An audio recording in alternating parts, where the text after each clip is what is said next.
सध्याच्या डिजिटलच्या युगात अनेक जण व्यवहार करताना क्रेडिट कार्डचा वापर करतात। क्रेडिट कार्डच्या वापराचा आपल्या सिबिल स्कोअरवर चांगला वाईट परिणाम होत असतो। याशिवाय आपण घेतलेल्या कर्जाचे हप्ते आपण किती वेळेत भरतो यावर देखील क्रेडिट स्कोअर अवलंबून असतो। चांगला क्रेडिट स्कोअर आपल्याला कशा प्रकारे फायदेशीर ठरतो ते या व्हिडिओतून जाणून घेऊया। साधारणपणे 750 पेक्षा जास्त सिबिल स्कोअर चांगला मानला जातो। सिबिल स्कोअर चांगला असेल तर तुम्हाला कर्ज लवकर मंजूर होतं।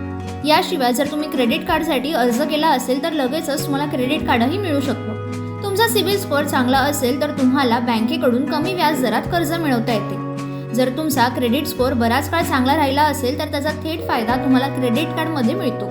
अनेक वेळा चांगले क्रेडिट स्कोअर असलेल्या लोकांना बँका नेहमीपेक्षा जास्त क्रेडिट मर्यादा देतात। चांगला क्रेडिट स्कोअर असलेल्या ग्राहकांना बँक प्रीमियम कार्डही ऑफर करते। यामध्ये त्यांना अनेक विशेष रिवॉर्ड पॉइंट्स आणि फायदे मिळतात।